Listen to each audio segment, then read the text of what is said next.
다시 말씀 보시겠습니다. 오늘 주신 하나님의 말씀은 사무엘상 5장 1절부터 12절까지 말씀입니다.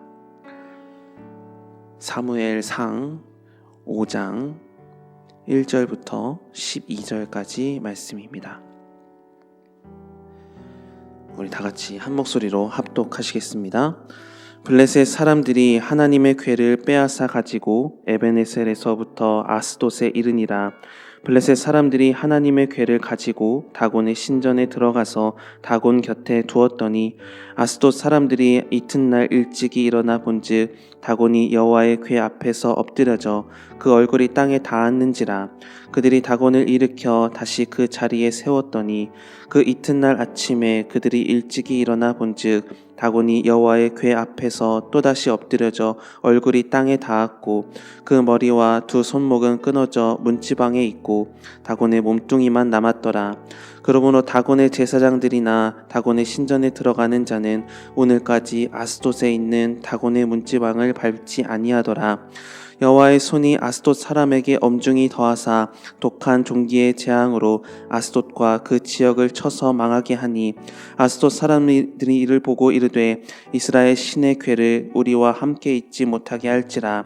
그의 손이 우리와 우리 신 다곤을 친다 하고 이에 사람을 보내어 블레셋 사람들의 모든 방백을 모으고 이르되 우리가 이스라엘 신의 궤를 어찌하랴 하니 그들이 대답하되 이스라엘 신의 궤를 가드로 옮겨가라 하므로 이스라엘 신의 궤를 옮겨갔더니 그것을 옮겨간 후에 여호와의 손이 심히 큰 환난을 그 성읍에 더하사 성읍 사람들의 작은 자와 큰 자를 다 쳐서 독한 종기가 나게 하신지라. 이에 그들이 하나님의 궤를 에그론으로 보내니라. 하나님의 궤가 에그론에 이른즉 에그론 사람이 부르짖어 이르되 그들이 이스라엘 신의 궤를 우리에게로 가져다가 우리와 우리 백성을 죽이려 한다 하고 이에 사람을 보내어 블레셋 모든 방백을 모으고 이르되 이스라엘 신의 궤를 보내어 그 있던 곳으로 돌아가게 하고 우리와 우리 백성이 죽임 당함을 면하게 하자 하니 이는 온 성읍이 사망의 환난을 당함이라. 거기서 하나님의 손이 엄중하심으로 죽지 아니한 사람들은 독한 종기로 치심을 당해 성읍의 부르짖음이 하늘에 사무쳤더라. 아멘. 어제 말씀으로 이스라엘 백성은 하나님의 임재 없는 언약궤를 과시하며 블레셋과의 전쟁을 치르다가 전쟁에서도 대패하고 언약궤까지 빼앗겨 버리는 대실패를 경험하게 됩니다. 고대 전쟁에서는 전쟁의 승리를 곧 그 종교의 승리로 여기는 경우가 많았습니다.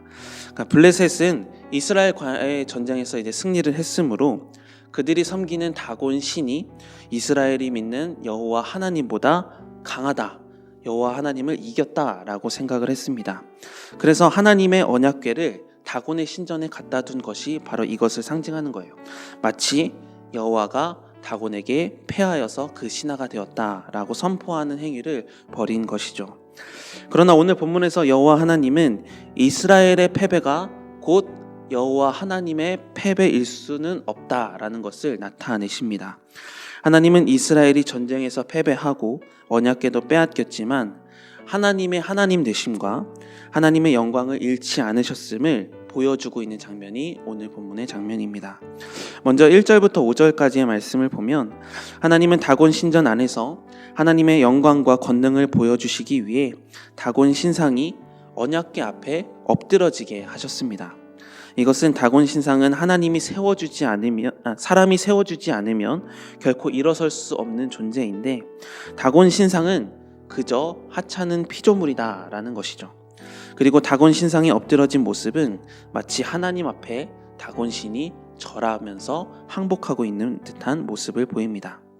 또 둘째 날에는 다곤 신상이 그 머리와 손목이 끊어져서 문지방에 낭뒹굴었다 이렇게 설명하는데요. 이것은 다곤이 여호와 앞에 비참하게 패배했다는 것을 보여주면서 동시에 우상은 무가치하다, 또 하나님만이 참된 하나님이시다라는 것을 보여주시기 위해 이렇게 하나님께서 만드십니다. 그래서 성경의 저자는 5절을 보면 다곤 신전의 제사장들이 문지방을 밟지 않았다라는 것을 지적하면서 하나님의 살아계심의 역사가 실제로 일어났다는 것을 증명하고 있습니다. 이처럼 다곤 신상이 나뒹굴었다라는 것은 우상은 아무런 능력도 없고 그저 하찮은 사물이라는 것에 우리는 알 필요가 있습니다. 그러나 우리가 믿는 하나님은 전지전능하시며 이 세상에 유일하신 하나님이시며 살아계신 하나님이십니다. 사람의 도움도 필요 없고 스스로 존재하시며 홀로 영광스러운 분이십니다. 비록 이스라엘 백성들은 전투에서 져서 법궤를 빼앗겼지만 또 블레셋은 전투의 승리를 다곤 때문이라며 기뻐하며 즐거워했지만 이런 패배의 슬픔과 승리의 기쁨이 공존하는 때에 하나님께서는 모든 우상은 헛것이며 당신만이 진정한 신이심을 보이신 것이죠. 그러므로 우리도 하나님만이 살아계신 하나님이시며 전지전능한 왕이심을 믿으시기 바랍니다. 또한 이 사실을 우리 삶에 한번 적용해 보시기 바랍니다. 우리가 믿는 하나님은 그 이름을 누구도 낮출 수 없습니다. 세상의 모든 것은 다곤 신상과도 같아요. 하나님 앞에 엎드러질 수밖에 없는 것들입니다. 세상의 모든 우상은 사람의 도움이 없으면 무가치해집니다. 그러나 우리 하나님은 스스로 존재하시며 홀로 영광스러운 분이십니다. 그러므로 하나님만이 참된 신이심을 믿고 여러분 안에 새겨져 있는 세상의 우상, 마음의 우상을 깨뜨리시기 바랍니다. 오직 유일하신 하나님, 그 하나님을 향한 신앙을 갖게 될 때 하나님께서 보이셨던 승리를 우리에게도 보여주실 줄 믿습니다. 계속해서 6절부터 12절의 말씀을 보면 하나님은 영적 세계에서만 승리하신 분이 아니라는 것을 나타내 줍니다. 하나님은 다곤 신전에 있던 아스돗과 그 지역에 독한 종기를 내리신다고 말해요. 아스돗 사람들은 다곤 신전의 신상이 파괴될 뿐만 아니라 사람들에게 독한 종기가 생기는 것을 보고 심히 두려워했다라고 표현을 해요. 그래도 이스라엘과의 전쟁에서 얻은 최고의 전리품이 이 언약궤였으니까 이 언약궤를 버릴 수 없어서 블레셋의 다른 도시인 가드로 이것을 보내게 돼요. 그런데 이번에는 가드 사람들이 그 언약궤로 말미암아 독한 종기로 고통을 겪게 됩니다. 그렇게 하나님은 궤가 옮겨가는 곳곳마다 하나님이 재앙을 내리세요. 이에 가드 사람들도 언약궤 보관하기를 꺼려했고요. 마침내 그것을 에그론이라는 지역으로 언약궤를 보내기로 결정했을 때 에그론 사람들은 보면 이 언약궤를 자신의 지역으로 받기도 전에 두려워서 벌벌 떠는 모습을 보이게 됩니다. 그러니까 이제는 블레셋 사람들의 전쟁의 승리의 상징이었던 이 언약궤가 자신들에게 재앙이 되는 공포의 대상으로 바뀐 것이죠. 거룩하신 하나님의 임재를 상징하는 이 언약궤가 우상 숭배자들 속에 있을 때 하나님께서는 그들을 공격하심으로 그들 스스로 언약궤를 다시 이스라엘로 돌려보내지 않을 수 없게 만드신 것이에요. 하나님은 독한 종기의 치심으로 말미암아 블레셋 사람들이 언약궤를 담을 수 없는 부정한 그릇임을 깨닫게 하셨으며 그들이 언약궤를 돌려보내게 하심으로 말미암아 블레셋의 항복을 스스로 받아내신 것입니다. 여러분, 우리가 정결함으로써 하나님과 함께 할 때에는 하나님께서 우리의 삶을 지키시고 보호하여 주십니다. 그러나 만약 우리가 하나님을 무시하고 하나님을 저버리고 살아간다면 하나님은 당신을 무시하는 모든 자를 치십니다. 하나님을 대적하는 자에게는 두려움과 고통의 대상인 하나님이시며 하나님 안에 거하는 자에게는 구원과 소망의 대상임이 되심을 잊지 마시기 바랍니다. 그래서 우리는 어떠한 일이 주어졌을 때 우리는 그 일을 인간적인 측면으로 접근하기보다는 하나님 앞에서의 올바른 반응을 보이며 살아가시기 바랍니다.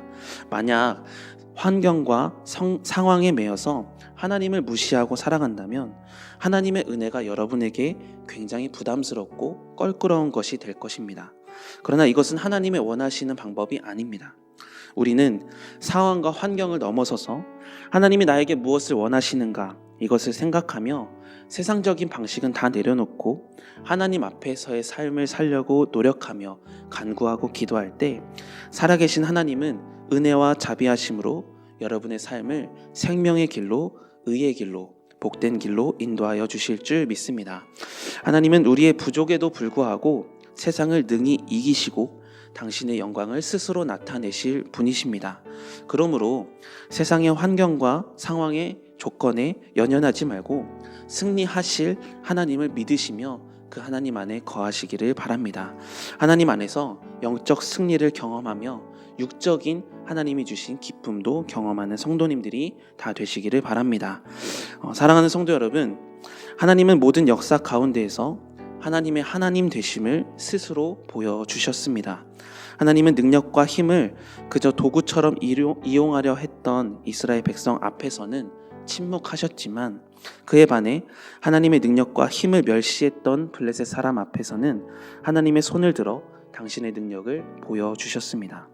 또한 이 과정들을 통해서 어떤 것을 볼 수 있냐면, 하나님은 다시 하나님의 사람들을 세울 수 있는 기회를 주시기 위해서 엘리 대제사장의 시대를 끝내시고 이후에 사무엘이라는 하나님의 사람을 다시 세우시면서 이스라엘 백성이 온전히 하나님을 다시 섬길 수 있도록 기회를 주시고 사무엘을 준비시켜 주셨습니다. 우리는 부족합니다. 그러나 하나님은 그 부족함에도 불구하고 스스로 영광을 받으십니다. 능히 그 뜻하신 바를 이루시며 하나님의 섭리 안에 따르며 살아갈 수 있도록 우리에게 다시 한번 기회를 주십니다. 그러므로 하나님 안에 거하십시오. 하나님의 영광을 여러분이 경험할 수 있는 복된 삶이 되시기를 바랍니다. 여러분이 하나님을 주인으로 모시고 세상에서 살지만 하나님을 찾고 구한다면 하나님께서는 놀라운 복을 내려주실 줄 믿습니다. 바라기는 오늘 하루 여러분의 삶을 통해 하나님의 영광이 가득 나타나며 하나님의 은혜와 영광이 여러분의 삶에서 가득 비춰지며 하나님께 영광이 되는 삶이 되시기를 주님의 이름으로 축복합니다. 기도하시겠습니다. 사랑의 하나님, 하나님의 영광 안에 거하는 그리스도인의 삶이 될 수 있도록 우리에게 은혜를 더하여 주시옵소서. 행여나 우리 안에 여전히 존재하고 있는 하나님보다 앞서는 우상이 있었다면 우리 마음의 우상을 깨뜨릴 수 있도록 도와주시옵소서. 우리 삶에 하나님 신앙만 바로 서고 하나님만 기쁘시게 하나님의 도우심을 받아 삶을 살아가는 우리의 인생이 될 수 있도록 은혜를 더하여 주시옵소서. 또한 하나님, 부족하지만 우리의 삶을 통해 하나님의 이름이 더욱 높아지는 데 쓰임받기를 원합니다. 주님, 우리의 삶을 사용하여 주시옵소서. 감사드리며 예수님의 이름으로 기도드립니다. 아멘.